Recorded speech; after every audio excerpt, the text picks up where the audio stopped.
Boa noite, pessoal. Tudo bem com vocês? Estão conseguindo me ouvir direitinho? Oi, Gabi. Fiquem à vontade para usar o áudio, tá? O áudio está liberado aí para todo mundo. Boa noite, Giovana. Bom, hoje nós vamos trabalhar a aula sobre Cora Coralina. Essa vai ser a nossa obra, Poemas dos Becos de Goiás e Histórias Mais. A Cora é a nossa grande representante feminina, né, aqui do estado. Eu sei que temos outros vários autores que representam o nosso estado, representam a literatura goiana, mas nenhum deles consegue representar tão bem como a Cora. Tanto que em São Paulo, Rio de Janeiro, Brasil afora, quando as pessoas vão estudar a literatura goiana, a grande autora é a Cora Coralina. Boa noite, Fernando, tudo bem? Bom, eu tenho um carinho muito especial pela Cora e ela consegue gerar isso em você. Vocês vão perceber pela leitura aqui de alguns poemas. Ela consegue te cativar. Eu acho que o verbo melhor a ser utilizado aqui nessa situação é esse, é cativar. Ela consegue te cativar. A Cora Coralina, ela é cativante. Ela ganha o seu coração, ela ganha a sua atenção, ela consegue fazer críticas sociais de uma maneira doce, singela, humilde. Essa é a figura da Cora. A Cora, ela tem uma, um brilho especial. A forma com que ela escreve, justamente pela simplicidade da escrita e pela simplicidade da vida que ela levava, tudo isso ela consegue refletir e fazer com que você se apaixone pela leitura. Peço que vocês não fiquem preocupados quanto ao livro, por ser uma obra de poemas, né? Caso vocês não saibam, ainda não tenham ouvido falar, Cora Coralina escreve somente poesias. Ela é uma poeta, tá? Uma autora poeta. Ela não escreve o texto em prosa, discorrido, como era no caso do Aloysio Azevedo no Cortiço, o caso de Memórias Póstumas de Brás Cubas com Machado de Assis, o caso da própria Clarice Lispector da nossa última aula, semana passada, A Hora da Estrela. Aqui a Cora vai ser a única das 5 obras escolhidas pela UNRV que vai cobrar e que vai utilizar os seus poemas, as suas poesias. O que é um texto em poema? Esse texto ele tem uma preocupação estética, mas é uma preocupação quanto simplesmente a forma de escrever mesmo. Ela é dividida em versos e estrofes, né? Uma poesia, ela não vem da direita para a esquerda necessariamente, da esquerda para a direita necessariamente, e eu vou discorrer ao longo das linhas de forma direta e sequencial, como na prosa. A poesia é aquela divisão em versos, estrofes. Essa é a figura, a caracterização de um poema. Só que a Cora, ela não tinha essa preocupação exacerbada com o rigor da escrita. Eu quero uma linguagem muito culta, eu quero uma linguagem muito formal, eu quero um poema com métrica. O que é um poema com métrica? Que eu vou fazer a separação das sílabas poéticas, vou fazer a escansão, eu vou contar. Não existe essa preocupação aqui na Cora. Ela não tinha preocupação com rigor estético, como acontece com outros autores. E, na minha opinião, é isso que dá toda a graciosidade para a escrita dessa autora. Vou compartilhar aqui a tela com vocês. Caso algum aluno ou outro entre aqui, eu sei que alguns ainda não entraram, eu vou ter que interromper o compartilhamento, aceitar o aluno e voltar na aula, tá? Mas, a princípio, eu já vou compartilhar o material e a gente já inicia logo. Vamos lá.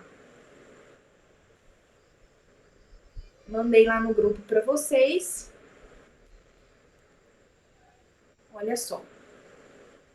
Qual o nome do livro, então? Poemas dos Becos de Goiás e Histórias Mais. A Unirv, ela sempre vai pedir, por ser um vestibular regional, ela sempre vai cobrar algum autor que seja goiano, né? Nesse caso, eles estão cobrando a Cora, já desde o semestre retrasado. Eles cobraram Cora no semestre passado e cobraram Cora em 2020, no último semestre de 2020. Então, eu preciso que vocês fiquem atentos quanto a essa autora. Ela vem sendo cobrada com frequência. Vamos para a biografia. Cora Coralina é o pseudônimo de Ana Lins dos Guimarães Peixoto. Nasceu em 1889 e morreu em 1985. Cora morreu com 95 anos, viveu por muito tempo. Aqui já dá para a gente fazer um link lá com a Clarice Lispector, um tipo de link que a UniRV poderia fazer. Eu comentei com vocês que Clarice Lispector não é um pseudônimo. Foi um nome que a Raia Pinkasovna Lispector ganhou em decorrência da sua história de vida. Ela chega muito novinha, com 1 aninho aqui no Brasil, fugindo da Guerra Civil Russa, a Revolução Russa de 1917. Seu pai vai dar a ela o seu novo nome, Clarice. Então, é um pseudônimo? Não. O que seria um pseudônimo, diz ela? Pseudônimo é um falso nome. Um nome que eu vou criar para assinar os meus escritos, para assinar as minhas poesias. Então, a Clarice, ela cria esse nome para assinar seus textos? Não. A Cora, sim. Ela se chamava, na verdade, Ana. E criou esse nome, Cora Coralina. Justamente para quais fins? Assinar os meus escritos. Por que, então, diz ela, que ela criou esse pseudônimo? Já que aqui, no caso da Cora, é pseudônimo de fato. Ela criou porque, segundo ela, nas próprias entrevistas que ela dava, de uma maneira, assim, muito simples e direta de falar, ela era clara, ela falava, olha, Ana, existem milhões. Se eu for escrever os meus textos, publicar os meus livros, isso quando ela tinha 14 anos, quando ela era novinha, ela nem sonhava em ser conhecida ainda, mas já tinha toda essa ambição, essa vontade de ser escritora, já publicava algumas pequenas coisas, alguns pequenos textos. Então, e quando eu for conhecida? Ela falando isso com 14 anos. E quando eu for conhecida?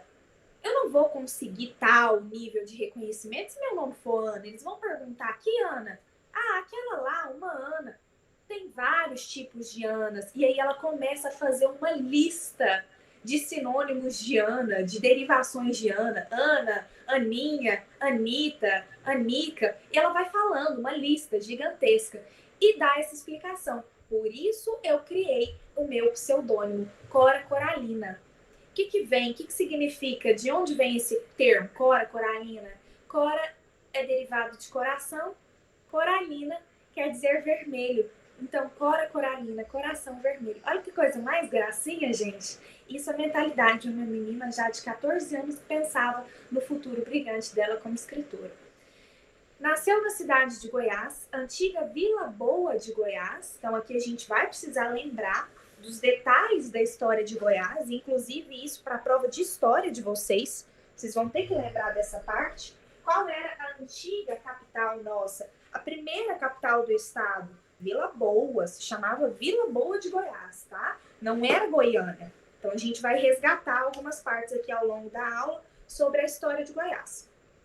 Foi criada às margens do Rio Vermelho, em uma casa comprada por sua família no século XIX, quando seu avô ainda era uma criança. Essa casa dela, eu coloquei aqui mais abaixo até uma imagem. Olha só. Essa era a casa da Cora Coralina.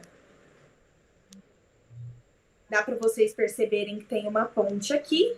Essa ponte é a ponte que logo aqui embaixo passa o Rio Vermelho.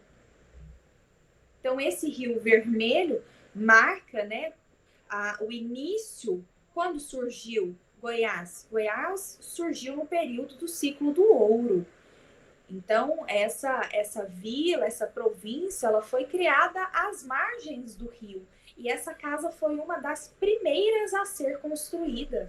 Até porque a casa, originalmente, antes de ser da família da Cora, antes do avô dela comprá-la, era uma casa de fundição e uma casa de cobrança de impostos. Né? A cobrança do quinto era realizada nessa casa. E aí vocês vão lembrar o que era o quinto? Era o imposto cobrado pela coroa portuguesa lá na época do ciclo do ouro. Então a gente vai fazer todo esse resgate histórico, tá? É preciso que vocês lembrem da história de Goiás para entender o livro da Cora. Sendo uma das primeiras construções da região, aos 15 anos de idade, Ana se tornou Cora, que foi onde ela criou o pseudônimo derivativo de coração. Coralina veio depois com uma soma de sonoridade e tradução literária. Então, Coralina, porque fica gostoso aos nossos ouvidos, né? Olha só que bacana. Cora, Coralina, sonoridade e tradução literária, pela tradução Coração Vermelho. Casou-se com o advogado Cantídio Tolentino de Figueiredo Bretas e teve 6 filhos. O casamento a afastou de Goiás por 45 anos, eles vão viver em São Paulo. Aqui até uma curiosidade, o Cantídio, ele era um homem casado, só que ele não vivia mais com a sua esposa, coisa que, assim, naquele período, né, era de chocar a população, a sociedade, e chocava mais ainda o fato da Cora ter saído de casa e ter ido morar com um homem que ainda era casado. Tanto que eles vão morar juntos, eles não se casam. Eles vão se casar anos depois do casamento, já eles morando juntos lá em São Paulo. Então ela sai da cidade de Goiás, ela passa por Mineiros, não lembro se era Mineiros. Gente, onde que fica aquela outra faculdade? Araguari, lembrei, Araguari. Ela vai para Araguari e dali ela passa por São Paulo, capital, sai de São Paulo e vai morar em Jabuticabal, uma outra cidade do interior. Lá ela vai viver por muitos anos como casada, cuidando dos seus filhos, esses 6 filhos, e decide voltar depois de 45 anos, ela decide voltar para Goiás. Tanto que numa entrevista, perguntam para ela, falam, por que você decidiu voltar, Cora? E aí ela responde, fala, olha, se for para responder em uma palavra só, pelas raízes. O que você buscava? Raízes. Mas se for para responder em 2, para buscar as minhas raízes. Então ela estava nessa intenção, ela queria voltar, retornar às suas origens, já viúva, deixou os seus 6 filhos então lá em São Paulo, iniciou uma nova atividade quando ela chega em Goiás, a de doceira. Na verdade, agora, antes de ir para São Paulo, ela já era doceira de profissão mesmo, de vender os seus doces, de trabalhar e ganhar sua vida com isso. Tanto que ela escreve um poema lindo, Doceira e Poeta. Eu amo esse poema por 2 motivos. Eu amo poesia e eu amo doce. Então, para mim, as 2 melhores coisas juntas. Além de fazer seus doces, Aninha, como também era chamada, escreveu a maioria de seus versos nas horas vagas ou entre panelas e fogão. Então é uma vida assim tão simples que você consegue visualizar essa cena. Ela estava ali cozinhando, fazendo doce, sabe aquela coisa, eu até comento com o Fernando, né, Fernando? Aquela coisa bem de vó, quem assistiu minhas aulas o semestre passado vai lembrar. Aquela coisa bem vó mesmo. Tô ali fazendo meus docinhos, terminei de fazer os doces. Gente, deixa eu só aceitar o Denner aqui na reunião. Boa noite, Denner. Bem-vindo à aula.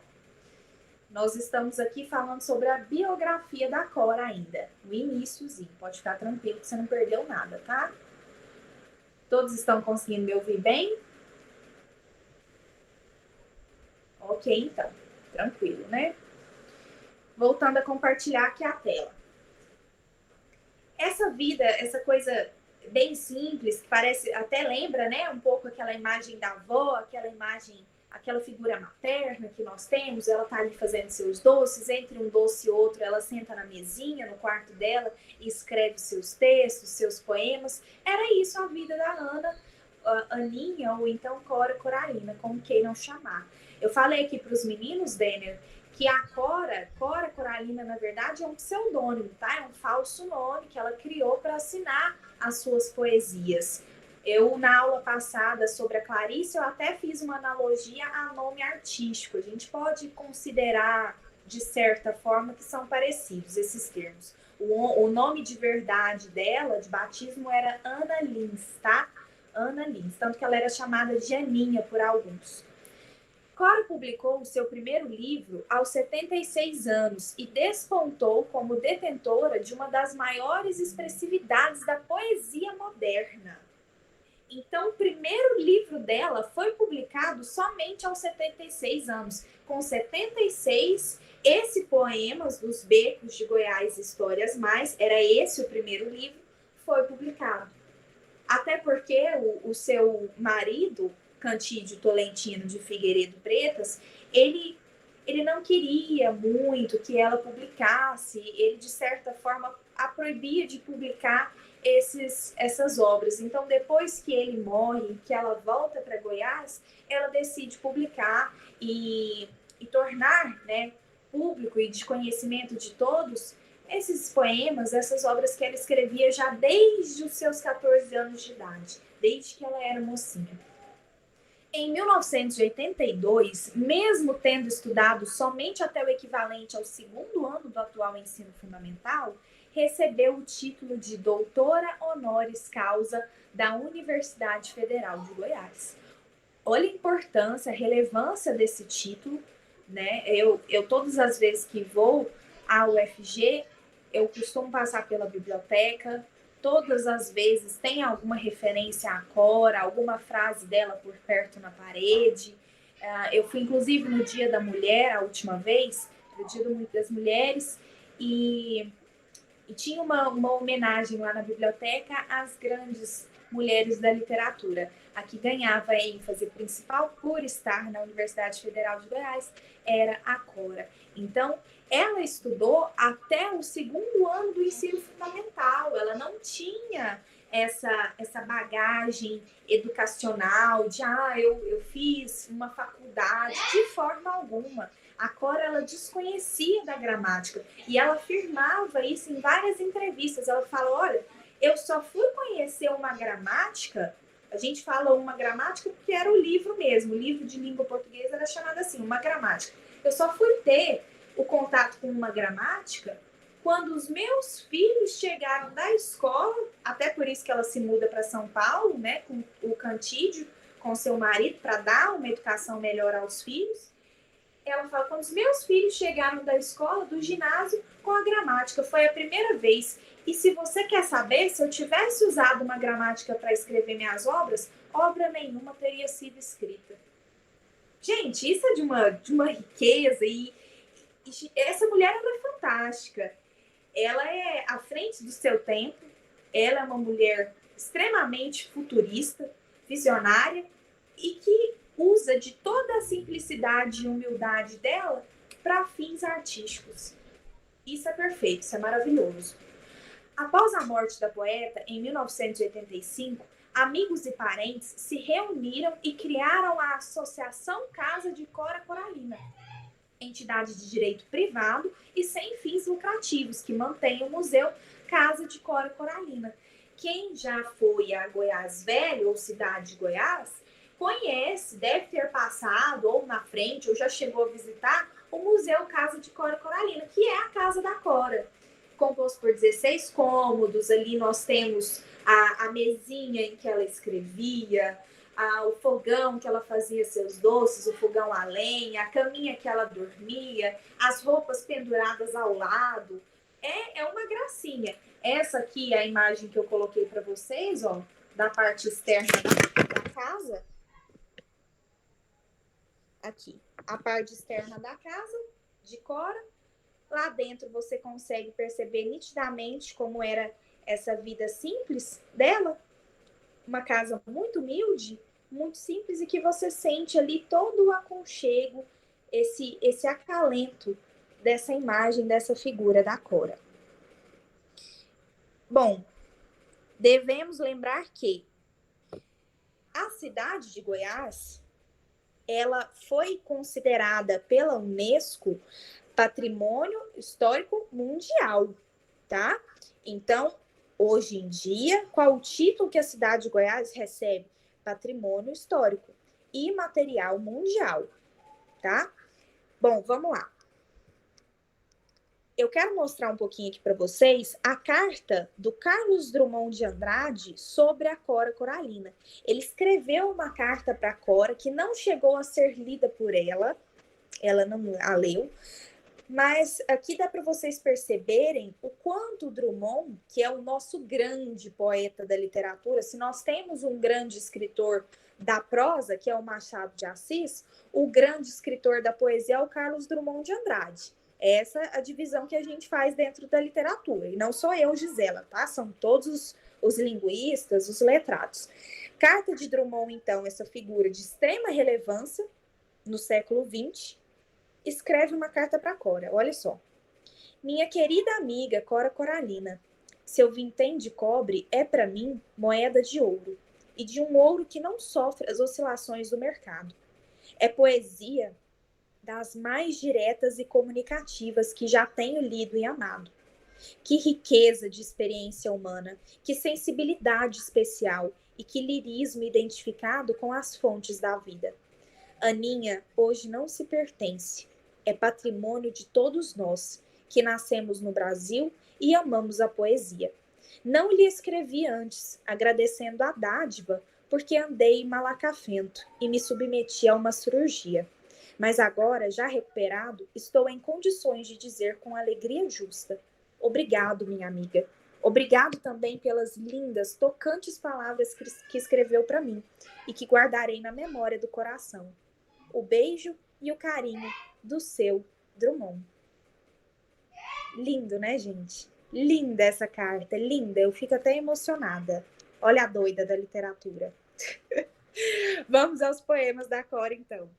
Olha só, um livro de poemas, eu preciso que vocês tenham esse contato com a leitura. Nossa aula hoje não vai ser eu contando uma história para vocês, mas sim nós juntos fazendo a interpretação e a leitura desses poemas. O que a UniRV pode fazer é cobrar as características gerais dos textos ou colocar um trecho de poemas para vocês fazerem interpretação, uma análise da própria biografia da Cora, algo nesse sentido. Então vamos lá.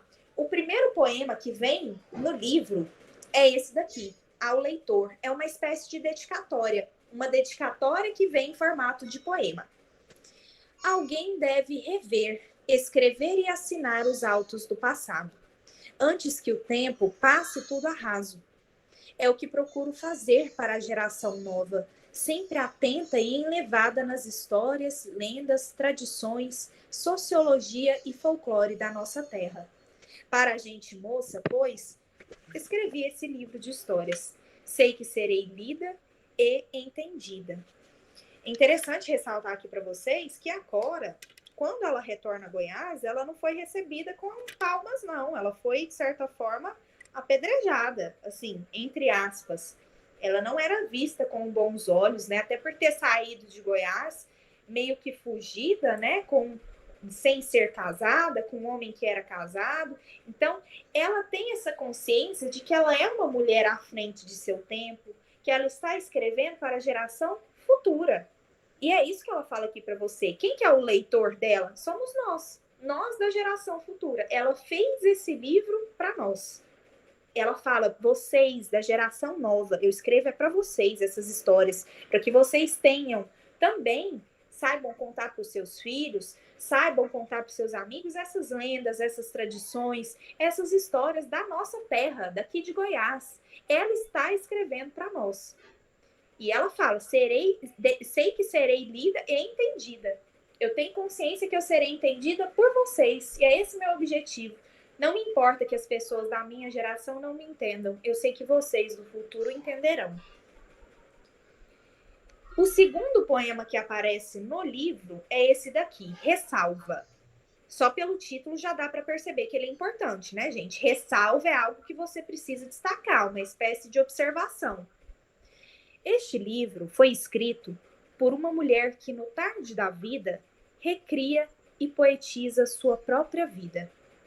Este livro foi escrito por uma mulher que fez a escalada da montanha da vida, removendo pedras e plantando flores. Este livro, versos, não.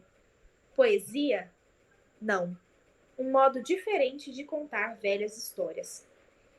Aqui, gente, ela ironiza, de certa forma,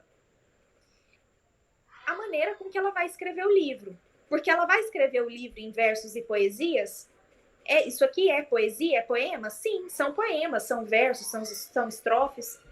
Mas, na verdade, o que ela quis dizer com isso? Que ela não vai contar nessas poesias, ela não vai escrever da mesma forma que os outros autores escrevem. Ela não vai usar do rigor na linguagem, ela não vai usar da estética do texto, ela não vai usar da métrica, ela vai escrever da sua própria maneira. Ela vai recriar a vida dela mesma da sua própria maneira. E ela diz aqui para você que, de certa forma, esse livro é autobiográfico. Ela vai falar sobre a vida dela, ela vai falar sobre a vida na cidade dela, ela vai falar sobre o estado dela, que é o nosso. Vamos lá. Primeiro poema que eu quero analisar com vocês. Esse poema aqui é lindo, eu escolhi os principais, tá? Os que mais apontam as características da Cora. Estas mãos. Olha para estas mãos de mulher roceira, esforçadas mãos cavoqueiras, pesadas, de falanges curtas, sem trato e sem carinho, ossudas e grosseiras, mãos que jamais calçaram luvas. Nunca para elas o brilho dos anéis. Minha pequenina aliança. Um dia, o chamado heróico emocionante, dei o ouro para o bem de São Paulo. Mãos que varreram e cozinharam, lavaram e estenderam roupas nos varais, pouparam e remendaram, mãos domésticas e remendonas, íntimas da economia do arroz e do feijão da sua casa, do tacho de cobre, da panela de barro, da acha de lenha, da cinza da fornalha, que encestavam o velho barreleiro e faziam sabão. Minhas mãos doceiras, jamais ociosas, fecundas, imensas e ocupadas, mãos laboriosas, abertas sempre para dar, ajudar, unir e abençoar. Mãos de semeador afeitas à sementeira do trabalho. Minhas mãos raízes procurando a terra, semeando sempre, jamais para elas os júbilos da colheita. Mãos tenazes e obtusas, feridas na remoção de pedras e tropeços, quebrando as arestas da vida. Mãos alavancas na escava de construções inconclusas, mãos pequenas e curtas de mulher que nunca encontrou nada. Caminheira de uma longa estrada, sempre a caminhar, sozinha a procurar o ângulo perdido, a pedra rejeitada. Gente, olha só. Quando ela coloca esse título de Estas Mãos, é como se você visualizasse as mãos da Cora. São as mãos da Cora que representa tantas outras mulheres como ela em Goiás. Tantos outros homens como ela em Goiás. Aqui não é só a figura feminina, mas principalmente a figura do trabalhador. E de qual trabalhador? Do trabalhador urbano? Não, do trabalhador rural. A Cora era muito preocupada com essa questão do trabalhador rural, da agricultura, porque era o contexto da vida dela, né? O seu avô, aquela vida de interior, se temos alguns aqui do interior, sei que boa parte é de Rio Verde, aqui dos alunos, vocês sabem disso. Os nossos avós, os nossos bisavós, eles vêm da agricultura. Muitas vezes, pobres. Muitas vezes o trabalhador rural e não o dono da grande terra. Então eram essas pessoas que a Cora estava representando. Quando ela fala, olha para essas mãos de mulher roceira, esforçadas mãos cavoqueiras, então a mão da enxada, a mão grossa, a mão pesada, sem tratos, não é lisinha, sem carinho. ossudas, mãos que jamais calçaram luvas. Como assim? Não são mãos de princesinha que eu vou colocar as minhas luvas de madame. Não é isso. Eu nunca vi nas minhas mãos o brilho dos anéis. Ou seja, nunca tive a riqueza de todo esse trabalho. Minha pequenina aliança. Então, quando ela olha para a mão dela, entre aspas, do que ela está recordando? Da sua vida, da sua história de trabalho, de esforço. O que ela relembra quando ela fala minha pequenina aliança? Ela relembra seu casamento. Quando ela fala assim, um dia dei o chamado, um chamado heróico emocionante, dei o ouro para o bem de São Paulo. Quem que está falando isso, na verdade? Dei o ouro para o bem de São Paulo. O Bandeirante. A Cora ressalta inúmeras vezes nos seus poemas a figura do Bandeirante, porque o nosso estado, a nossa história de nós goianos começa quando o Bandeirante vem procurar ouro aqui, ou vem procurar mão de obra indígena, né? Então, ela fala aqui da questão do ouro. Como que nasceu Goiás? O Bandeirante veio para cá e ainda sai dizendo, eu dei ouro para o bem de São Paulo, nada além disso. E ela volta, retorna para a história de vida dela. Mãos que varreram e cozinharam, lavaram, estenderam roupas dos varais. Então, a mulher doméstica, tanto que ela fala, mão doméstica, remendona, de costureira, de mulher que trabalha num dia a dia normal. Íntimas da economia do arroz e do feijão da sua casa. Então, eu, Cora, sou como você. Como eu, Cora, existem milhares. Do tacho de cobre, da panela de barro, da acha de lenha. Olha como a vida dela era simples. O tacho que ela fazia comida, a panela de barro que ela usava para colocar o feijão, a cinza da fornalha que ela tinha que varrer porque usava fogão a lenha. Incestavam o velho barreleiro e faziam sabão. Gente, aqui eu falo isso toda vez porque eu sei que quando eu falo, vocês lembram da de vocês também. Nesse trecho que ela fala, incestavam o velho barreleiro e faziam sabão, vem a imagem da minha avó na minha cabeça na hora. Chego na casa da minha avó, ela lá, fazendo sabão. Minha filha, você quer levar uns pedaços de sabão para sua casa? Minha avó é assim. E ela é bem goiana mesmo, é daquelas conversas goianês puro. Então vem essa figura da avó, essa figura singela. Minhas mãos doceiras, jamais ociosas, ou seja, sempre trabalhando. Eu, como mulher que trabalha com doce, por mais que eu seja doceira, é um tipo de trabalho que eu estou sempre fazendo, ociosas, nunca parada. Minhas mãos são fecundas, imensas e ocupadas, mãos laboriosas. Esse termo, laborioso, vem de labor, trabalho, tá? Ela sempre vai dar ênfase ao trabalho. Aberta sempre para dar, ajudar, unir e abençoar. Ela era religiosa, acreditava muito em Deus, ela era muito temente, muito fiel a Deus, acreditava, sempre rezava, tanto que no quartinho dela, lá no Museu de Cora Coralina, tem a cruzinha onde ela sentava, fazia suas orações ali na penteadeira. Então, uma senhora religiosa que estava sempre disposta a ajudar as pessoas, tanto que uma das últimas figuras amigas que ela teve na sua vida, a diferença de morte entre uma e a outra, elas eram extremamente próximas, era uma mulher, era uma andarilha da cidade de Goiás. Ela se chamava Maria. Depois vocês pesquisem. Maria dos Grampinhos. Maria dos Grampinhos, porque ela andava com vários grampinhos na cabeça. Essa andarilha andava com um saco, uma trouxa de roupas, de alguns vestidos que ela tinha, e ela ia catando botões que ela encontrava na rua e ia pregando nesses vestidos. A Cora acolhia a Maria do Grampinho todas as noites. A Maria dormia lá no porão da casa da Cora. E a Cora inúmeras vezes insistiu, Maria, dorme aqui dentro, dorme aqui em casa, tem quarto para você também, eu sou sozinha.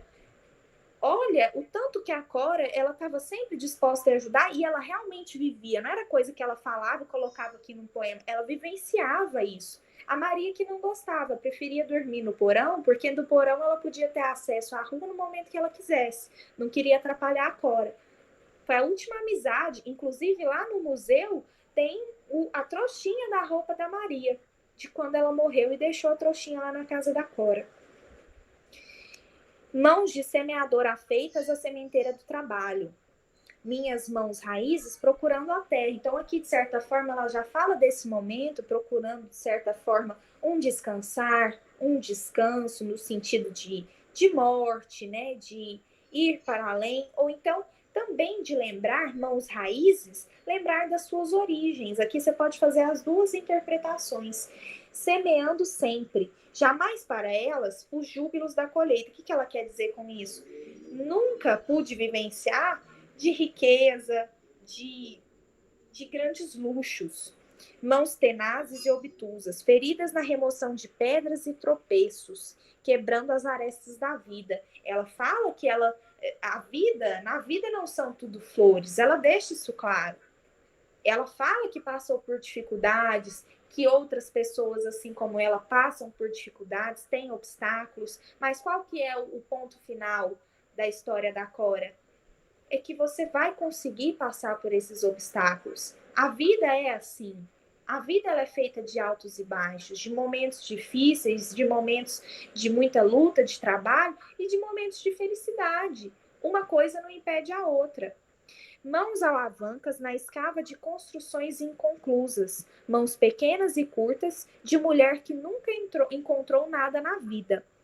Caminheira de uma longa estrada, sempre a caminhar, sozinha a procurar o ângulo perdido, a pedra rejeitada.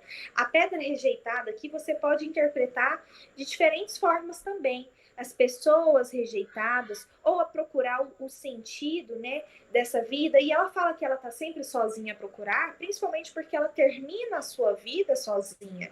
Quando ela retorna a Goiás, ela vai voltar ali a fazer seus doces e vai viver na mesma casinha até o dia da sua morte, sozinha.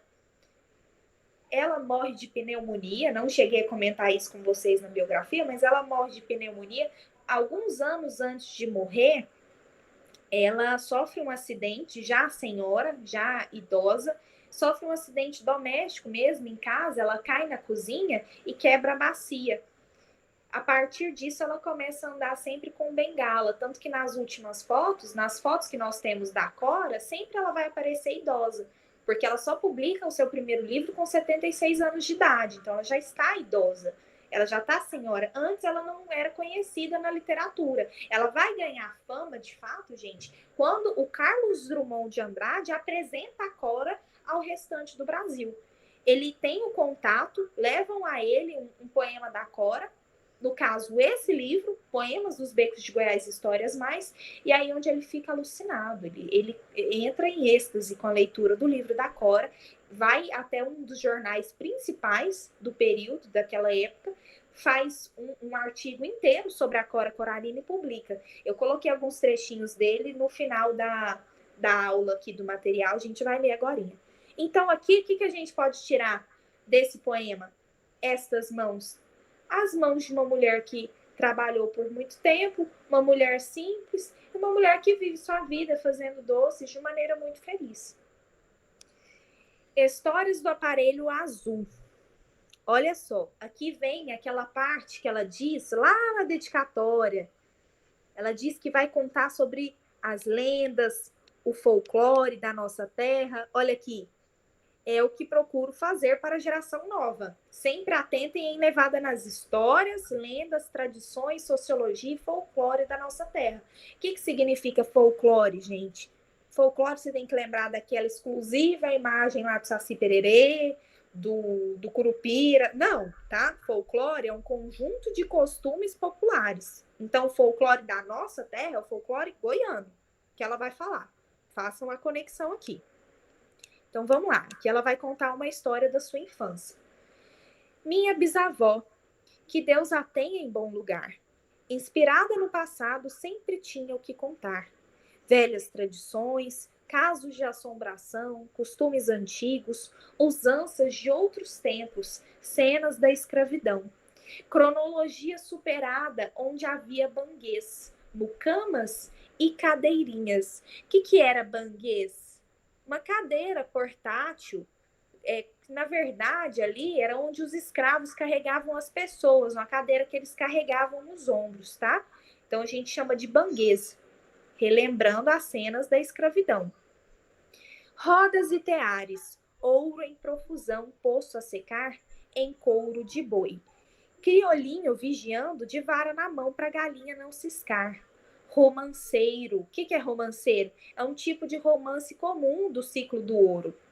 Tanto que a Cecília Meirelles, outra grande escritora modernista, ela tem um livro chamado Romanceiro da Inconfidência, que ela coloca alguns exemplos de romances da época do ciclo do ouro. Então, aqui retomando todo esse período histórico que nós tínhamos. Histórias avoengas. O que é avoenga? Aquilo que é dos antepassados, histórias antigas. Por sinal, que uma delas embalou minha infância. Era a história de um aparelho de jantar? Esse aparelho de jantar, gente, aparelho de jantar, nós temos ali os pratos mesmo, a louça que se utiliza para jantar. E nesse caso, desse aparelho de jantar azul, era um aparelho raro de 92 peças, então quase que um presente, né, que era passado de pai para filha, que a família ia guardando. Sabe aquela coisa quando você vai na casa da sua mãe, da sua avó, e fala, não, meu filho, não usa essa louça não, usa essa outra aqui. É isso, era o aparelho azul. Então, olha a delicadeza, a singeleza da Corinha. Ela usa aqui até as memórias daqueles tempos da infância dela, que a vozinha dela colocava lá em cima da mesa aquele aparelho azul e contava história, e eles na mesa lembravam de lendas, casos de assombração. Minha Cidade. Esse daqui é um dos mais importantes poemas desse livro, se não o mais. Goiás, minha cidade. Eu sou aquela amorosa de tuas ruas estreitas, curtas, indecisas, entrando e saindo uma das outras. Quem conhece a cidade de Goiás, ela tá falando Goiás aqui, não é o estado, tá? É a cidade de Goiás. Quem mora na cidade de Goiás chama a cidade só de Goiás. Coloquei até a imagem da cidade aqui para vocês, olha só. É muito parecido com Pirenópolis, tá? Quem conhece a estrutura arquitetônica de Pirenópolis é a mesma coisa. Também é do ciclo do ouro. Então, as casas sem muro, né? Sem separação entre uma e outra, a rua de paralelepípedo mesmo, as igrejinhas preservadas. Então, essa é a imagem que você tem que ter da cidade de Goiás. Eu sou aquela menina feia da Ponte da Lapa. O que é a Ponte da Lapa? Aquela ponte lá em frente à casa dela, que cortava, atravessava o Rio Vermelho. Eu sou Aninha. Então, aqui ela mistura a cidade de Goiás com a história dela mesma. Vocês vão perceber que uma história vai entrando na outra. Eu sou aquela mulher que ficou velha, esquecida nos teus larguinhos e nos teus becos tristes, contando histórias, fazendo adivinhação, cantando teu passado, cantando teu futuro. Eu vivo nas tuas igrejas, e sobrados, e telhados, e paredes. Eu sou aquele teu velho muro verde de avencas, avencas aqui a gente sabe que são aquelas plantinhas, né, que sobem o muro, onde se debruça um antigo jasmineiro cheiroso na ruinha pobre e suja. Eu sou estas casas encostadas, cochichando umas com as outras. Eu sou a ramada dessas árvores sem nome e sem valia, sem flores e sem frutos, de que gostam a gente cansada e os pássaros vadios. A gente cansada e os pássaros vadios, ela está fazendo alusão a qual tipo de pessoas? As pessoas marginalizadas. A Cora era a figura que acolhia os mendigos, as lavadeiras, os trabalhadores rurais, as prostitutas, todas essas pessoas, de certa forma, excluídas pela sociedade, a Cora ela conseguia englobar na sua literatura e na sua própria vida. Eu sou o caule dessas trepadeiras sem classe, nascidas na frincha das pedras, ali em meio às pedras, tá? Bravias, renitentes, indomáveis, cortadas, maltratadas, pisadas e renascendo. Eu sou a dureza desses morros, revestidos, enflorados, lascados a machado, lanhados, lacerados, queimados pelo fogo, pastados, calcinados e renascidos. Minha vida, meus sentidos, minha estética, todas as virações de minha sensibilidade de mulher têm aqui suas raízes. Olha a figura feminina. É porque ela diz que as suas mãos são ossudas, são grossas, são laboriosas, nunca ociosas, que deixa de ser feminina, que deixa de ser mulher? De forma alguma. Minha sensibilidade de mulher tem aqui suas raízes. Eu sou a menina feia da Ponte da Lapa. Eu sou a minha. Ela faz um poema, então, em que o título é Minha Cidade, e ela fala sobre a cidade e sobre ela. Ela, com o passar do tempo, por tantos anos vivendo ali naquele mesmo lugar, e ela era muito conhecida, bem conhecida na cidade, não como uma escritora que ela é hoje, mas como a doceira, como a senhora que sempre estava disposta a ajudar todo mundo, acolhedora, que se você pedisse um conselho, ela ia te dar. Então, ela passou a se integrar à cidade. A cidade de Goiás se mistura à Cora Coralina. Elas são quase que um conjunto só. Isso na visão desse poema da Cora. Vamos lá. Agora, quero discutir com vocês algumas questões. Olha só.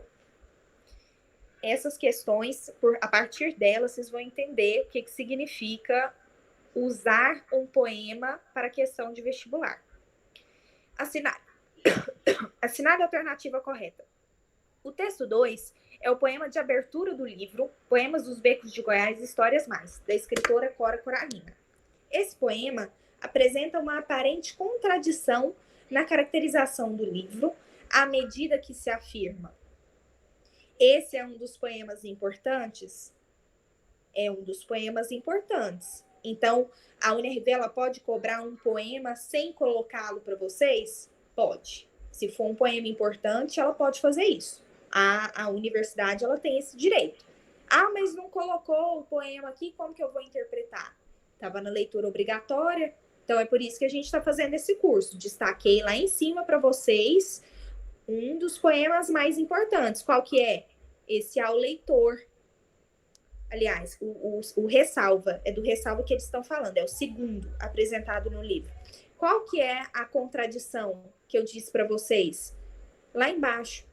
Versos não, poesia não. Ela fala que o livro não é composto por verso e poesia, mas na verdade é composto. Ela só quis dar aqui outro sentido, de que ela ia fazer um tipo de escrita diferente, um modo diferente de contar velhas histórias. Então é um tipo de contradição. Era essa a ironia, a contradição que essa questão cobrava. Então, letra A.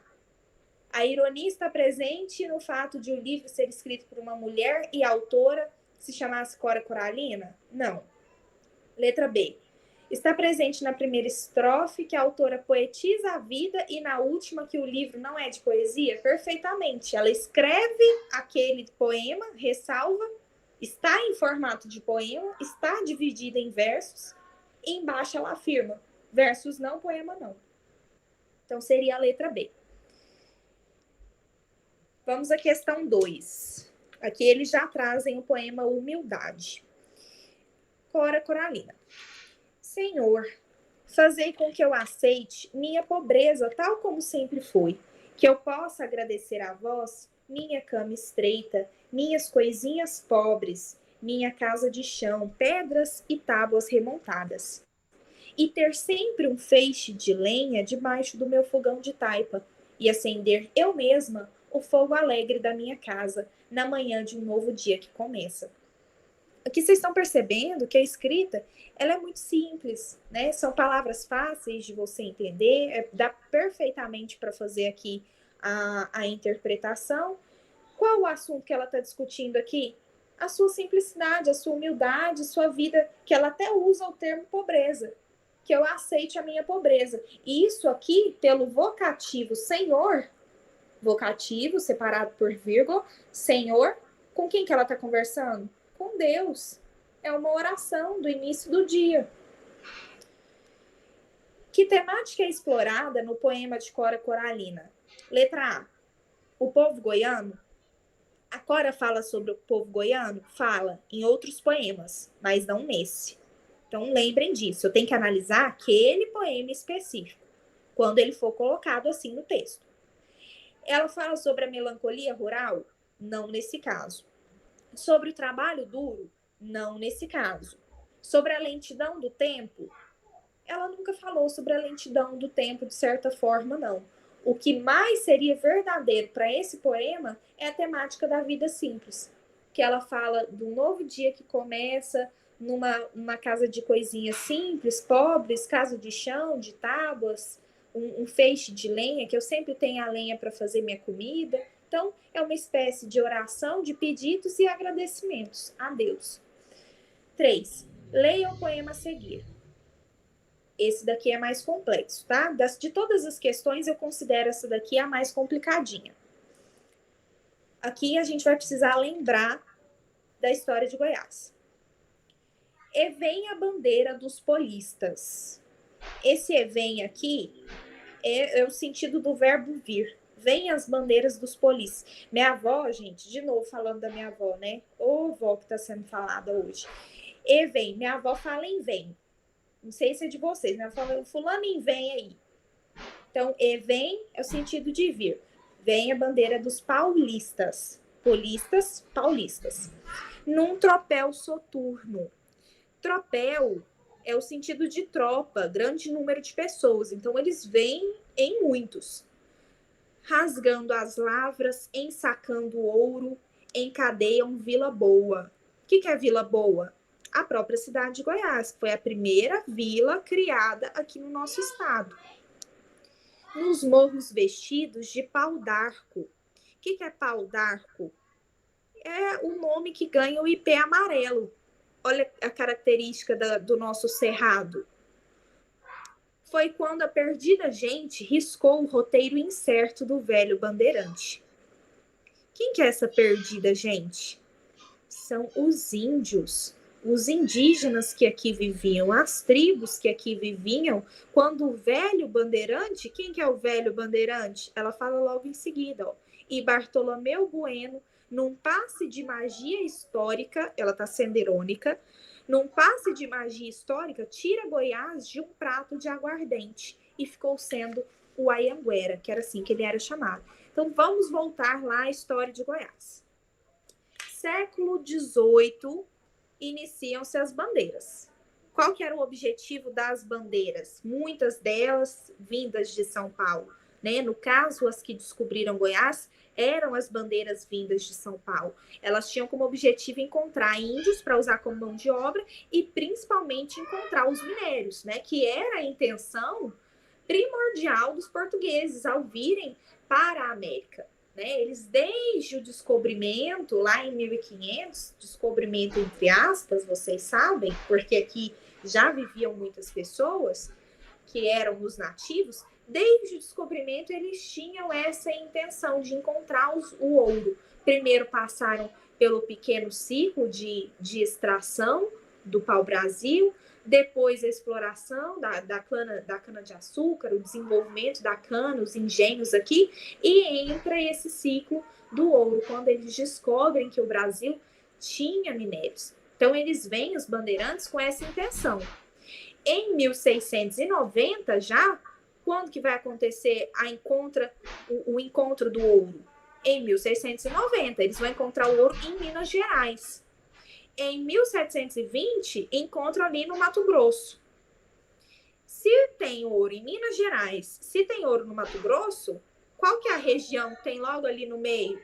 Goiás, com certeza tem ouro ali. Então, foi isso que o Bartolomeu Bueno pensou. Nós temos dois Bartolomeus aqui, o Bartolomeu pai e o Bartolomeu filho. O Bartolomeu pai, ele criou a rota para buscar ouro em Goiás, morreu, não conseguiu encontrar, o seu filho deu continuidade ao seu projeto. E aí ele vem, em 1682, ele vem para Goiás, no interior de Goiás ele encontra, em 1722 já, então aqui a gente está falando de qual século? Século XVIII, primeira metade do século XVIII. Ele encontra o ouro às margens desse Rio Vermelho, que é o rio que vai dar origem à Vila Boa. Fundou inicialmente, chamava Arraial de Santana. Eu gosto muito da história de Goiás, tá, gente? Gosto mesmo, eu gosto muito de conhecer e de visitar Goiás. então me interesso muito por essa parte, por isso que acho importante falar para vocês. Antes chamava Arraial de Santana, depois passou a ser chamado de Vila Boa de Goiás. Por quê? Porque pertencia à capitania de São Paulo. Vocês têm que lembrar que nesse período, nesse século, o Brasil ainda era dividido em capitanias. Então, Vila Boa pertencia à capitania de São Paulo. Só em 1750 que foi se tornar a capitania de Goiás. Uma capitania, de certa forma, independente, não mais pertencente a São Paulo. O Bartolomeu Bueno da Silva, que é o filho do Bartolomeu Bueno, chega aqui, então, se depara com essas tribos indígenas, vai ganhar o apelido de Anhanguera, que significa, na língua indígena, diabo velho. Tanto que esse termo é também muito usado. Ele era chamado de diabo velho. Por que ele foi considerado assim pelos indígenas, como um diabo? Porque ele chega, ele coloca num pratinho, numa cuia, ele coloca um pouco de pinga, bem provavelmente vocês já ouviram essa história, ele coloca um pouco de pinga no prato, risca o fósforo, coloca fogo. Para os índios era fogo na água. Falou, não, isso aí é o diabo, ele está colocando fogo na água, o que é isso? E ele ameaçava os índios da tribo Guaianazes, que era a tribo com quem ele se deparou quando chegou aqui. Foi essa tribo que impediu a entrada dele no território. Então, a gente às vezes pensa, né, que os nativos eram sempre muito passivos e pode ficar à vontade. Não, houve luta, então houve disputa, eles tentaram se defender, não permitir a entrada do bandeirante, mas a gente sabe que o bandeirante ele contava com armas e vários outros recursos, inclusive esse próprio ato do Bartolomeu de atirar fogo na água, né, para os indígenas. Enfim, fizemos aqui a retrospectiva histórica para interpretar esse poema. A produção de identidades pode levar à busca de mitos fundadores. O poema de Cora Coralina expressa a relação entre um símbolo mítico e a identidade goiana, ao destacar que... Então, a gente vai ter que achar qual que é esse símbolo mítico do qual ela está falando aqui no poema dela. Ela ironizou com esse símbolo mítico. Quando ela fala ali, ó, Bartolomeu Bueno, num passe de magia histórica, quase que um estalar de dedos, né? Eu imagino ela fazendo isso. Tira Goiás de um prato de aguardente. E ficou sendo o Anhanguera. Então, quando que aparece? Ao destacar que o imaginário goiano rejeitou a figura do bandeirante, considerando o caráter usurpador presente na descoberta do ouro. Aqui não estaria relacionado a esse mito, né? O mito criador, o símbolo mítico. Então, a gente tem que pensar nesses mitos fundadores aqui em cima. Letra A, falsa. A chegada dos bandeirantes foi considerado o acontecimento que simbolizou o abandono da identidade rural na capitania? De forma alguma, né, gente? Até hoje em dia, nós temos essa identidade rural aqui. C. A utilização do artil da aguardente forjou a narrativa de receptividade entre a perdida gente e os bandeirantes paulistas? Não forjou, né? Aqui não seria esse o verbo, é essa palavra que deixa a questão errada. Porque a aguardente, ela não existe essa noção de receptividade. E se ele não tivesse colocado fogo na aguardente, na pinga, teria sido tudo às mil maravilhas? Não é essa a discussão. Então, nos resta a letra E. As bandeiras, como estratégia político-militar portuguesa, objetivavam simbolizar o poder metropolitano na região. Também, lembrando que as bandeiras, elas poderiam ser ou privadas, particulares, ou por parte da coroa portuguesa, né? Então, olha o tanto que essa questão exige de você um conhecimento histórico. Pede muito, é quase uma questão de história. Por isso que eu disse que era mais difícil. Vamos à questão 4. São características da obra de Cora Coralina. Número 1. Preocupação com o código. Alinhada ao modelo parnasiano, Cora empregava em seus poemas uma linguagem rebuscada, além do uso da metalinguagem e aliterações. O que é esse código, gente? Na língua portuguesa, nós estudamos os termos da linguagem. Código, canal, mensagem, locutor, interlocutor. O que é o código? O código é a palavra, é a própria escrita, o idioma em si. Ela tem preocupação com isso, com a forma de escrita, gente? Não tem. Muito menos a gente poderia falar que a Cora é alinhada ao modelo parnasiano. A escola literária parnasianismo era uma escola que pregava pelo rigor da linguagem, pela estética do texto extremamente formal, pela métrica. Então a Cora não tem nada a ver com parnasianismo. A Cora faz parte de qual escola literária? Do modernismo. Assim como a Clarice Lispector e assim como o escritor que a gente vai ver na semana que vem, tá? Da obra Dois Irmãos. Então, ela é uma autora moderna. Essa é a Cora Coralina. A 1 seria falsa. 2. Preocupação com a mensagem. O desconhecimento acerca das regras da gramática contribuiu para que a sua produção artística priorizasse a mensagem em detrimento da forma. Verdadeira, né, gente? A preocupação da Cora não era com a escrita, era com a mensagem que essa escrita iria passar. E aqui ele até relaciona com a biografia dela. Olha a importância de conhecer. De todos os autores, a que mais importa conhecer a biografia é a Cora. Principalmente porque os poemas são, em muito, autobiográficos. Então, ela não tinha tido contato com a gramática, né? Com a gramática normativa. Isso contribuiu para que ela se encaixasse no modelo moderno de escrita. Os modernistas, no geral, eles não escreviam preocupados com a linguagem, com a palavra, com a estética, com a formalidade. A Cora se encaixava, então, no modernismo. Tinha essa preocupação com a mensagem verdadeira. 3. É possível notar traços do simbolismo em sua obra através do uso extremo de símbolos e do misticismo?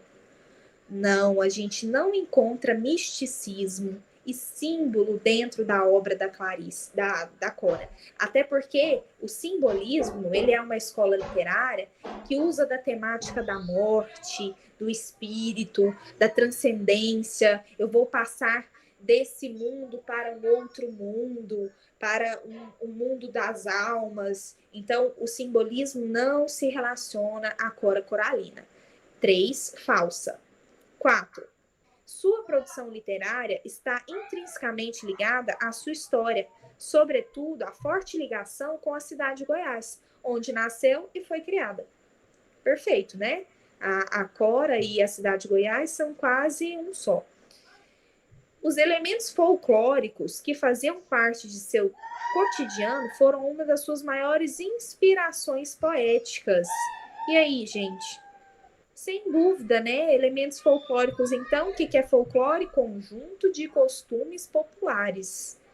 São esses conjuntos populares que dão as pautas para os poemas, para os textos aqui da Cora. Seria, então, a letra A. Questão 5. Os seguintes versos apresentam características de linguagem típicas da obra de Cora Coralina, exceto... Então, aqui nós temos vários poemas, alguns da Cora, alguns de outros autores. A maioria deles aqui são de outros autores. É para que vocês correlacionem qual que é mais parecido com a Cora e qual que não é. Aqui eles querem o que não é parecido com a Cora, o que não tem a ver com a temática. Façam uma leitura atenta, porque é muito sutil a diferença entre um e outro. Letra A. Plantemos a roça, lavremos a gleba, a terra, tá? Gleba, terra. Cuidemos do ninho, do gado e da tulha. Fartura teremos e donos de sítio felizes seremos. A Cora fala nos seus textos, na sua obra, sobre a vida rural? Fala, até porque ela era uma mulher da vida rural. A Cora, inclusive, gente, falando mais da biografia dela, ela participou em 1932 da luta, né? Nós temos o quê, historicamente, em 1932?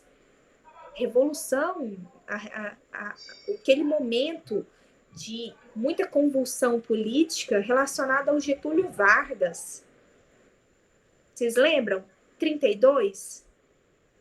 Então, ela se envolveu com 32. Lutando por quem? Ela era enfermeira nessa época. Olha as várias faces da Cora. Ela era enfermeira E ela sempre pedia e defendia as lutas rurais. Ela lutou pela divisão de terras. Ela dizia, falou, olha, a não divisão de terras, se a gente não luta por ela, vai acontecer um inchaço urbano, populacional, as cidades, as grandes cidades, elas ficarão ainda mais cheias e essas pessoas vão ficar marginalizadas. Então, é necessário que você coloque essas pessoas inseridas no meio rural, mas faça uma reforma agrária. Então, ela lutava pela reforma agrária. Olha como essa mulher pensava 1000 anos à sua frente. Né? Até hoje, a gente ainda está nessa discussão. Letra B. Então, a A, tudo a ver com a Cora. Letra B. Eu sou a terra, eu sou a vida. Do meu barro, primeiro veio o homem. De mim veio a mulher e veio o amor. Veio a árvore e veio a flor. Veio a fonte, veio o fruto. Isso aqui tem a ver com a temática da Cora? Sem dúvida, né? Ela fala de amor, de flor, fruto, vida. Essas são as palavras-chave dos poemas dela. Então, se parece também muito. B, verdadeira. C. Lá longe, meu pai campeava no mato sem fim da fazenda. E eu não sabia que minha história era mais bonita que a de Robinson Crusoe. Que não vem ao caso a gente comentar, para não confundir vocês, quem é Robinson Crusoe. Mas qual é a temática central desse trecho? Meu pai campeava, mato sem fim da fazenda. De novo, aspecto rural, verdadeiro. D. O vento, vindo de longe, à noite se curva de frio. Debaixo da água vai morrendo meu sonho dentro de um navio. Para Cora, o sonho morre? Não morre, gente. Falar de noite, de frio, de morte, isso não é temática parecida aos textos da Cora. Então, fica muito nítido aqui para você que essa se distancia. Então, no caso, a que é falsa seria a letra D, que vocês marcariam. A última aqui, então, ó. Não sei se a vida é curta ou longa demais para nós, mas sei que do nada que vivemos tem sentido se não tocamos o coração das pessoas. Totalmente a cara da Cora, né? Até pelo nome. Cora de coração. Não adianta nada a gente viver se a gente não tocar o coração das pessoas. Era essa, eu acho, esse aqui era o lema da Cora. Deixei o gabarito aí para vocês. Vamos às temáticas. O que o vestibular vai cobrar? Nós temos aqui confessionalismos, esses confessionalismos ou memorialismo, o que seria? Eu vou dizer aquilo, eu vou confessar aquilo que eu penso, aquilo que eu sinto, aquilo que eu vivi. Então, memorialismo, eu vou retornar ao meu passado, às minhas histórias, às minhas tradições. É isso que ela faz ao longo desse livro. Poemas dos Becos de Goiás, Histórias Mais. Confessionalismos e memorialismo. Eu vou dizer aquilo que o meu eu lírico quer dizer e eu vou retornar às minhas memórias. Temos aqui presença do recurso anafórico. O que é o recurso anafórico? Alguém sabe me dizer? Lembra o que é essa figura de linguagem? É uma palavra que retoma uma sentença, uma frase. Perfeito, retoma uma perfeito. ideia. Os dois estão corretos. Os dois estão perfeitos, estão corretos. Anafórico é aquilo que vai retomar algo. E a anáfora, quando a gente pensa na anáfora propriamente dita, o recurso anafórico é isso que o Denner mencionou aqui. Você retornar aquilo que já foi dito, você reviver, você voltar às mesmas temáticas. Isso é um recurso anafórico. Agora, falando da figura de linguagem em si, a anáfora é exatamente isso, essa segunda definição que nos foi dada aqui pelos colegas. A anáfora, ela vai enfatizar a repetição das vogais dentro do poema. Então, vamos voltar aqui para eu mostrar um exemplo para vocês. Deixa eu achar. O poema que melhor mostra... Gisela, Oi. tem o que retoma as consoantes, não tem? Tem o que retoma as consoantes. A literação. A literação. Obrigado por lembrar. Isso mesmo. Aqui, então, quando a gente fala nesse trecho desse poema, ó, bravias, renitentes e indomáveis, agora vem cortadas, maltratadas, pisadas. Olha a terminação. Adas, repetição das vogais. De novo aqui embaixo. Revestidos, enflorados, machados, lanhados, lascados, lacerados, queimados, pastados, calcinados e renascidos, tomando o revestidos lá em cima. Mesma coisa. Então, é esse tipo de recurso, que quando vocês forem se deparar com isso lá na questão, essa é a temática que está sendo avaliada, recurso anafórico. A memória é o fio que Cora Coralina utiliza para esboçar o plano do livro. A poeta acredita na memória capaz de recuperar o passado coletivo, mas reconhece que essa tarefa é desempenhada a partir de uma perspectiva particular. A memória da mulher velha, da mulher que escreve para recriar e poetizar sua própria vida. Então, não é um recontar das histórias de uma forma qualquer. Não é qualquer pessoa que está revivendo essas histórias. Tem a importância que, se essa história fosse contada por alguém, vamos pensar numa contradição aqui, no que é contrário à Cora, por um homem que fizesse parte da elite, tivesse dinheiro, não tivesse trabalhado, essa história teria o mesmo sentido? De maneira alguma. Então, aqui importa quem conta essa história. A perspectiva de quem vivenciou, de quem passou por isso. Que foi uma mulher velha que escreve e, como ela mesma diz, recria e poetiza sua própria vida. Ela diz isso pra gente lá naquele poeminha Ressalva. Aqui nós temos, nessa obra, poemas com ênfase no cunho social. Aqui até a Débora, ela tinha destacado para nós no semestre passado, quando a gente estudou, muito bem falado, Débora, se destacou a diferença entre as duas fases desse livro. Esse livro, ele é dividido em dois momentos. Um momento em que ela fala mais sobre si, sobre a cidade de Goiás, e um momento que ela dá muita ênfase, de maneira muito acentuada, às pessoas marginalizadas. Ela dá ênfase à crítica social, ao cunho social. Então, até coloquei para vocês, ela observava e desejava retratar, através de poemas, as lavadeiras, os lavradores, mulheres da vida, as prostitutas, crianças abandonadas, presidiários, a quem desejava levar palavras de amor e compreensão. Então, enquanto todo mundo foge dessas pessoas, a Cora está lá, acolhendo, abraçando, levando amor, carinho, doce. Essa era a Cora Coralina. Aqui, então, divisão do livro em duas partes, coloquei entre parênteses, importância do título. Qual é a importância do título, então? Por que o livro leva esse nome? Poemas de Goiás. Poemas de onde? Dos becos. Então, a palavra-chave do título seria essa, becos. É um poema que vai falar sobre quem vive nos becos, à margem da sociedade. Quem vive nesses becos de Goiás. Então, são os andarilhos, as prostitutas, os presidiários.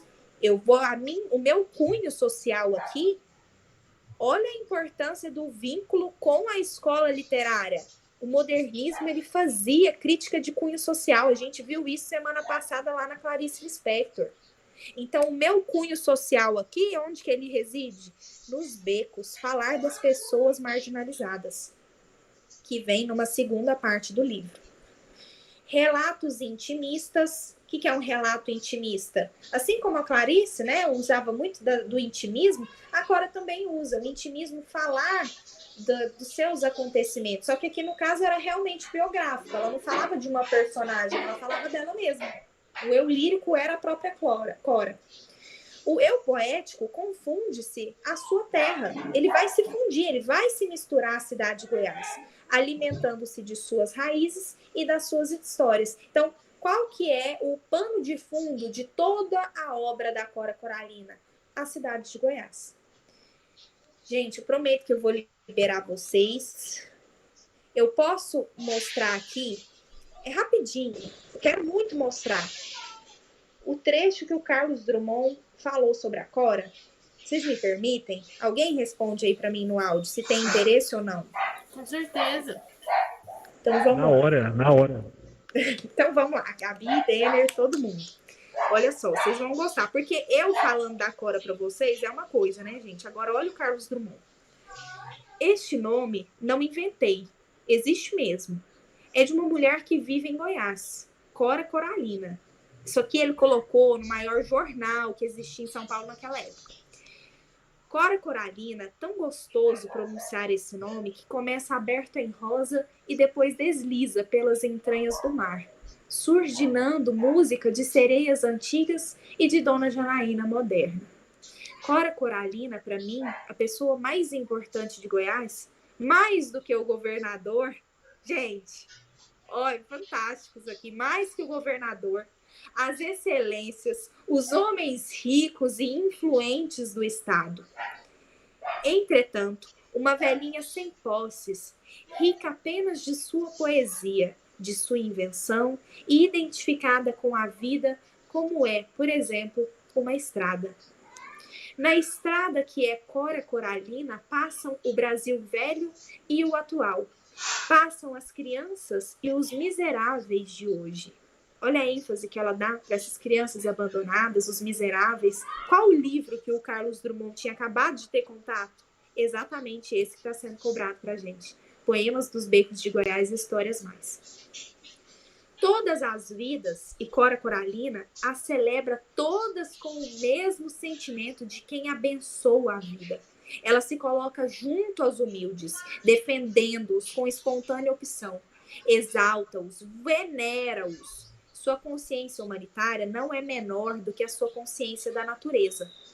Então, em vários momentos, ela fala sobre a natureza, a importância da terra, a importância de cultivar e de cuidar desse lugar que a gente vive. Até por isso que ela detesta tanto essa imagem do bandeirante que chegou aqui dilacerando, queimando, cortando.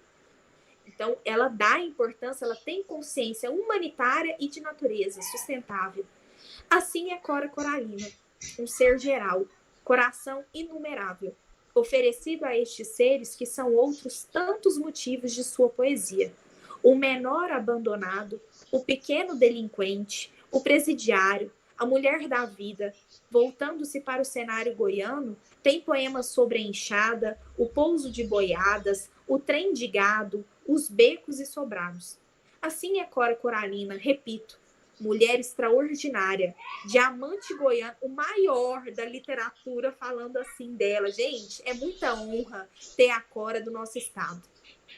Mulher extraordinária, diamante goiano cintilando na solidão e que pode ser contemplada em sua pureza no livro Poemas dos Becos de Goiás, Histórias Mais.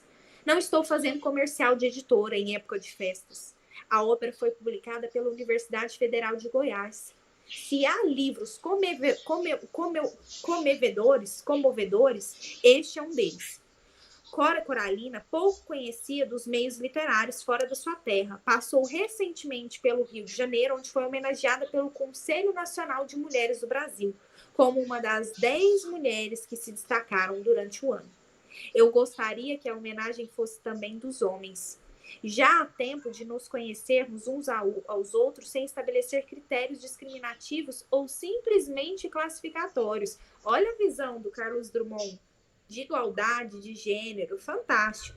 Cora Coralina, uma admirável mulher brasileira, ela mesma se define. Mulher sertaneja, livre, turbulenta, cultivadamente rude, inserida na gleba, mulher da terra, nos meus reservatórios secretos, um vago sentido de analfabetismo. Opõe a morte, aleluias festivas e os sinos alegres da ressurreição. Doceira fui e gosto de ter sido mulher operária. Isso porque eu retirei um trechinho do que o Carlos Drummond escreve sobre a Cora. Quem tiver interesse, eu mando depois o link dessa escrita do Drummond. O que vocês acharam? É isso que nós temos sobre a querida Cora. Ela é maravilhosa, né? Eu não tenho palavras para descrevê-la. Carlos Drummond fez isso por mim. Professora? Oi, Débora. Eu fiz uma questão e você lembra que no semestre passado eu tinha te perguntado a questão do feminismo, né? Que ela defende as mulheres e tudo mais. Lembra? E a questão, eu vou ler só essa questão, que era inclusive da Unir de 2018/2. Aí ele coloca assim, ó. Cora transmite uma espécie de candura, às vezes magoada, e uma feminilidade que dita fortemente de qualquer tipo de feminismo que possa a ela querer se associar. Essa questão está como verdadeira. Isso é verdadeiro mesmo? É falso. Essa questão é falsa. O gabarito da UNIRV, assim como aconteceu na prova de 2020, do último semestre, com a obra Memórias Póstumas de Brás Cubas, em que eles perguntam sobre o narrador, veio uma questão que afirmava que a alternativa era verdadeira e era, na verdade, falsa.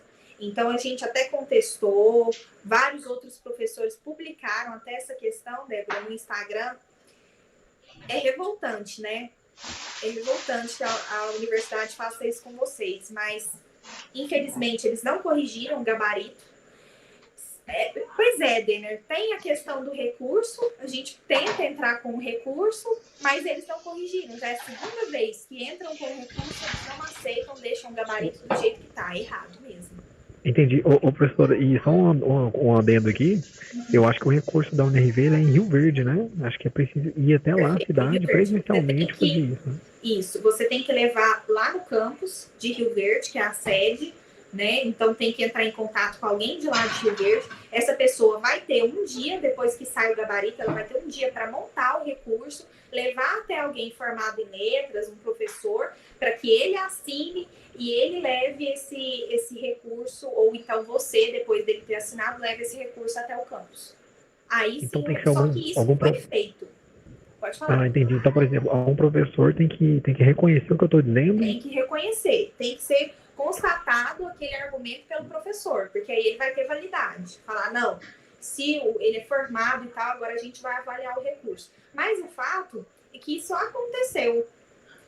Eu sou de Rio Verde, as meninas, a Isabela chegou a levar, não sei se ela tá aí, a Isabela Queiroz chegou a levar lá o recurso na UNRV, na época de Memórias Póstumas de Brás Cubas com Machado de Assis. Outros meninos levaram para essa questão que a Débora acabou de colocar aqui para a gente e eles não aceitaram. Então, Débora, essa seria falsa. Falsa, porque ela tem sim, ela se aproxima. É claro que a Cora, lá naqueles anos, ela não conhecia o termo feminismo, né? Mas ela colocava-se, apresentava-se como uma mulher visionária, que pensava à frente do seu tempo, pensava nas mulheres, nos homens, na igualdade de todos, nos presidiários, nas prostitutas. Sim. Então, ela tinha esse tipo de visão. A questão seria falsa e foi colocada como verdadeira. Infelizmente, a UNIRV, ela é assim. Até é bom a gente conversar sobre isso, porque caso aconteça de novo esse semestre, vocês não vão ter nenhuma surpresa. Mais alguma dúvida? Tudo ok? Então é isso, gente. Espero que vocês tenham gostado da aula de hoje. Ô, Gisela. Oi, Bárbara. Deixa eu só te perguntar, a pergunta que a Débora falou aí, qual que foi que eles falaram lá na prova em relação ao feminismo, que é falso e eles aceitaram como verdadeiro? Eu meio que me perdi na hora que ela te falou. Eles colocaram, por nada, Fernando, por nada, Isa, eles colocaram o seguinte, que a Cora, ela não se aproximaria de maneira alguma de qualquer ideal feminista ou de qualquer discussão desse tipo. Aí eles colocaram que isso é verdadeiro. E ela se aproxima. Não ela dizendo, se afirmando, eu sou feminista. Assim como a Clarice. Existe também essa mesma discussão quanto a Clarice, né? Mas são as duas representantes, as grandes representantes femininas da literatura que foram cobradas, né, dentro dessas 5 obras que nós tivemos aí. Então seria falso, porque ela se aproxima, sim, de uma perspectiva, de um aspecto feminista. Seria falsa. E eles colocaram que é verdadeira, que ela não se aproxima. Tá bom, obrigada. Ô, Gisela, em 2018 já teve a cobrança desse livro? 2018-2? Foi em 2020. 2020 eles pediram. 2018, se não me engano, eles cobraram Esaú e Jacó, do Machado de Assis. Machado de Assis vem sendo cobrado em todos os semestres. Cobraram os Sertões, de Euclides da Cunha, mas não cobraram Cora. Eu acredito que não, viu, Denner? Porque quem leu a questão aí falou em 2018-2. 2018/2, foi isso? O livro é da Cora, mas é Histórias da Casa Velha da Ponte. Só que essa questão é justamente sobre uma característica da biografia dela, por isso que eu perguntei na aula. Perfeito. Porque a Débora, ela tinha comentado com a gente isso até no semestre passado, né? Ela ela fez uma pergunta, e foi exatamente o que já tinha sido cobrado nessa outra obra. Então, ela fez a pergunta assim: será, diz ela, que a gente poderia pensar em alguma perspectiva de feminismo, de alguma forma, esse tipo de discussão relacionada à Cora, ou até relacionada a Clarice? E a gente conversou durante a aula, sim. Seria assim, não é que elas se autoafirmassem dessa forma, mas sim, existe esse tipo de análise, existe esse tipo de afirmação. Não, muito obrigado. E obrigado também a Débora pela participação. É porque eu achei que a obra, né, tava há muito tempo, aí eu falei, como assim, né? Mas muito obrigado, entendi, viu? Obrigado mesmo. Por nada, também agradeço a você, viu, Débora? Perfeito, trazer questões. Obrigado, Judela. Obrigado, coleguinha, que eu não sei o nome. Fica com Deus. Tchau pra vocês, gente. Bom descanso. Até mais. Obrigada, boa noite. Tchau, tchau. Tchau, tchau, Bárbara.